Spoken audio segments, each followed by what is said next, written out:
Бишкек шаарында курулуш багытында сиздерде маалымат барбы?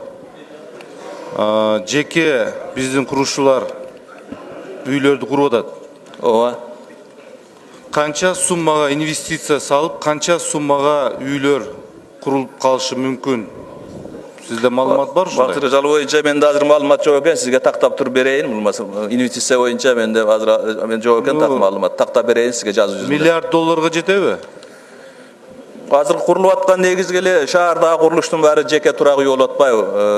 Биздин эбебиз боюнча жалпы 152 жанагы основной капиталга неме болгон инвестициябыз 150 өткөн 16-жылдын 152 миллиардга чейин сом чегин немесинде болгон. Мен тактап туруп дагы берейин сизге, тактап маалыматын берейин. 152 миллиард сом бул инвестиция окшой да 2,5 миллиард доллардан жогору турат экен да. Бул жалпы курулушка, бул темир жолдагы баарын кошкондо курулушка кеткен. Анын ичинен ИЖС боюнча менде азыр маалыматым жок экен, тактап туруп берейин. Сиздерде азыр Бишкек шаарында бирдиктүү айнектеп единое окно уруксат алганга ушундай система барбы? Бар, бул көптөн бери иштеп жаткан системабыз бар, бирдиктүү терезе бар, иштеп жатат бүгүн. Эмнеге ушул иштебей атат жакшы? Бишкек шаардык архитектурасына атайын сайты бар, ошол жерде арыз кабыл алынгандан баштап чыкканга чейин ар бир арыздануучу электрондук түрдө, ошол онлайн түрүндө өзүнүн катыны көзөмөлдөп турганга шарт бар бүгүн. Ошондой архитектурада сайтында илинип турат. Самат Нарматович, Бишкек шаарда эң бай адамдар бул кимдер? Туура. Горводоканалдын жетекчилери, Теплосеттин жетекчилери, Электросеттин жетекчилери жана башка сет менен байланыштуу жетекчилер. Сиздер агентство, главархитектура рухсат береткен, кийин ошол сеттерге, ошол подразделенияга учураганда аябай чоң кыйынчылыктар бар.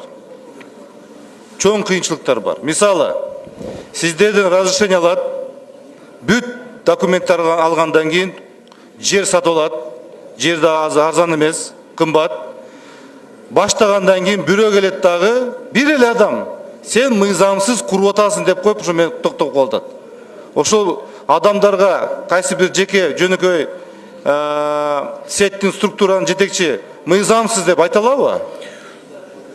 Бактыргеч, бул боюнча азыр эле айда жегишүүчүнөн суроо берди. Бүгүн граждандардын, жашоочулардын шаар куруу ишинде кайсы мезгилде болсо кийлигишкенге укугу бар да. Мыйзам жол берет ошого. Ошон үчүн эгерде өзүнүн мыйзамдуу укугу бузулуп жатса, кайрылганга укугу бар, аны чектегенге бизде. Анда уруксат бербей эле койбойсуңарбы анда?